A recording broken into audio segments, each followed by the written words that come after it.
देखिए, आदरणीय सांसद श्री रवि किशन जी ने हेलीकॉप्टर के तकनीकी खराबी के कारण यहाँ उपस्थित नहीं हो पाए, लेकिन उनका उत्साह, उनका स्नेह और उनका प्रेम जो जनता के प्रति था, जो हम पर अटूट विश्वास था, उसके कारण उन्होंने दूरभाष से ही यहाँ सभा को संबोधित किया। सबसे बढ़कर मैं यहाँ के खजौली की जनता के प्रति आभारी हूँ, जिन्होंने बिना किसी शोरगुल के, बिना किसी उत्पात मचाए, जबकि स्टार प्रचारक और ख़ास करके फिल्म अभिनेता जब नहीं आते हैं तो उसका खामियाजा भुगतना पड़ता है, लेकिन खजौली की महान जनता ने आज मुझे सिद्ध कर दिया है कि मेरी सेवा कहीं न कहीं उनके चरणों में समर्पित है।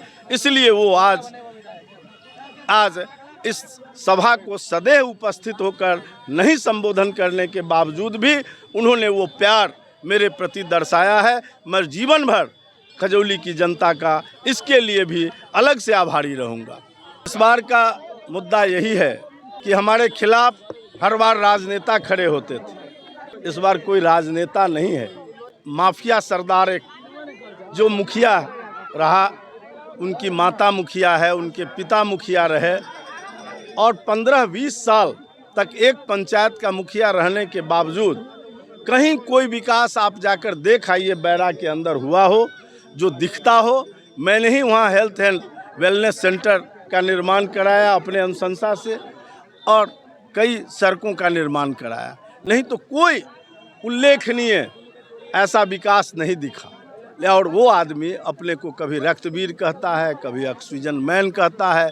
एक सिलेंडर ऑक्सीजन जो बांट देता है वो रक्तवीर हो जाता है। और मैंने ऑक्सीजन प्लांट लगवा दिया कई जगहों पर, मैंने कभी नहीं लिखा कि मैं ऑक्सीजन वीर हूँ। ये जनता के प्रति समर्पण नहीं दर्शाता है, ये कहीं न कहीं अहंकार है, और अहंकार सबका मानना है इस मिथिला की धरती में भगवती का भोजन होता है। इसलिए मैं और कुछ नहीं कहना चाहता हूं ऐसे लोगों के लिए।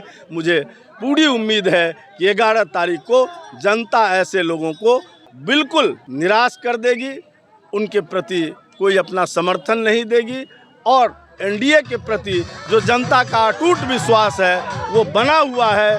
2/3 बहुमत से बिहार के अंदर फिर से एनडीए की सरकार बनेगी, और जो विकास की रफ्तार है वो थमेगी नहीं, और जनता थमने नहीं देंगी। ऐसे किसी लोगों को नहीं आने देंगी जो विकास की रफ्तार को रोके, जो विकास को विनाश की ओर ले जाए। और तेजस्वी यादव घर घर नौकरी देने की बात करते हैं। आपने देखा है कि उनके पिताजी ने जिनको भी नौकरी दिया रेल मंत्री रहते हुए, उनके ज़मीन लिखवा लिए। तो यही अब बिहार का होना बाकी है कि सभी लोग अपनी ज़मीन दे दे तेजस्वी यादव को और नौकरी ले ले, यही हो सकता है। अन्यथा बाकी ये खाली ख्वाली पुलाव दिखाया जा रहा है, ये सब्जबाग दिखाया जा रहा है। बिहार की जनता और खजौली की जनता इस लोक लुभावन विषय पर आने वाली नहीं है, क्योंकि आदरणीय नीतीश कुमार जी ने प्रत्येक परिवार की एक महिला को 10-10 हज़ार रुपया उनके खाते में पहले दे दिया है।